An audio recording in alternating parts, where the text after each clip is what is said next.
2024년 6월 23일 위험점검 시작하도록 하겠습니다. 신용위험은 지난주 중동위험은 이제 뺐고요. 아마 중동위험이 불거지면서 오일 가격에서 문제가 발생하면서 뭔가 터질 것 같긴 한데요. 그거는 이제 터질 때 말씀드리도록 하겠습니다. 지금은 한동안 좀 괜찮을 것 같아요. 다만 이 세 가지 위험은 그대로 불거질 거고요. 금리 인상에 대해서는 다음 달쯤에 금리 인상이라는 이슈가 나와서 버렸어요. 이제 그거에 대한 시장 반응을 한번 봐야 될 거고, 신용위험, 제2금융급여금 리셋이 한 개 기업은 한 대로 뭉쳐졌습니다. 이게 하나 한 덩어리입니다. 하나가 꽝 터지냐 안 터지냐, 우리나라가 터지냐 해외가에서 터지냐, 그 게임인 것 같아요. 해외에서 터져줘야면 우리나라도 그나마 괜찮을 것 같은데, 우리나라가 터져버리면 좀 안 좋을 것 같습니다. 부동산 중국, 미국 둘 다 간단하게 살펴보도록 하겠습니다. 시대에서는 35 그대로고요. 원달러 환율은 지금 1,400원에 거의 향해 가고 있어요. 상당히 위험한 상황이고요. 그다음에 CDS도 남아공 괜찮아지고 있지만 그대로 약간 유지가 되고 있다는 거. 여기서 인, 대출금리 인상 유예가 필요합니다. 지금 유예가 필요하고, 그다음에 10대 건설도 안전하지 않다는 이런 신용 위험들, 이런 것들이 나오고 있다는 거. 프로젝트 파이낸싱의 고리 안에 있다라고 보시면 될 것 같습니다. 앞쪽에 있는 한계 기업도 동일하게 비슷하게 보기 위해서, 한계 기업이 부실이 제2금융급 위험이기 때문에 연결되는 거고, 그 중에 하나가 프로젝트 파이낸싱입니다. 여기도 똑같아요.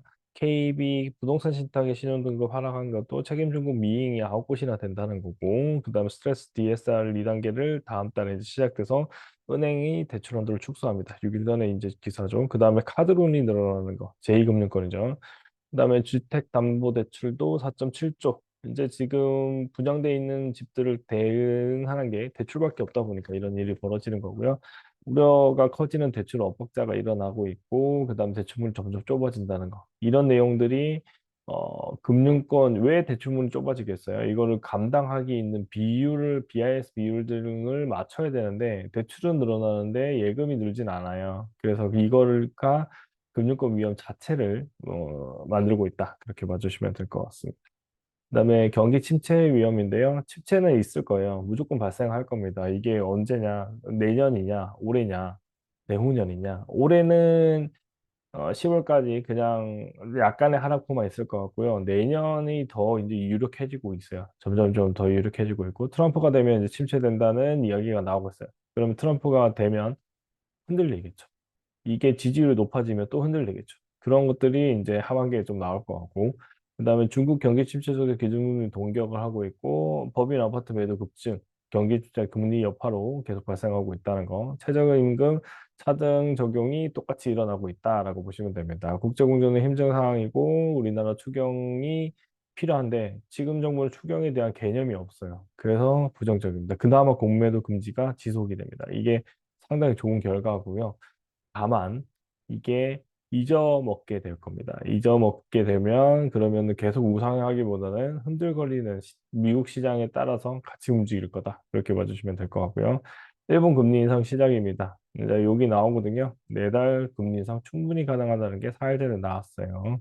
그래서 달러인이 다시 이런 영향 나오는데, 금리가 움직일 수 있다. 그렇게 봐주시면 되고, 미국 물가 둔화에 시장이 들썩거린다고 했지만 이거는 물음표입니다. 저는 물음표. 이게 자기들만의 해석이고, 연준은 한 번밖에 안 해준다고 했어요. 이게 부정적인 뉴스인데도 반응을 안 했고, 그 반응이 조만간 나올 수 있다. 이렇게 봐주시면 될 것 같습니다.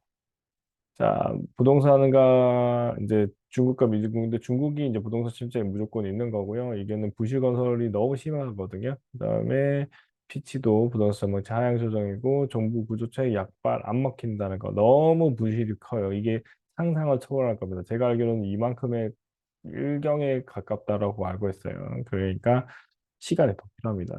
그다음에 미국에서 이제 상장 리츠 손실 특징인데, 우리나라 어때요? 글로벌 리츠 상장 흥행이 되고 있대요. 이제 위험에 투자하는 시점이다라고 해서 역발상 투자인지 아니면 이걸 떠안기지 모르겠습니다. 저는 약간 떠안기로 가던 게, 서프라임 모기지 로을 때 동일한 현상이 일어났었거든요. 그게 이제 나올 것 같아요.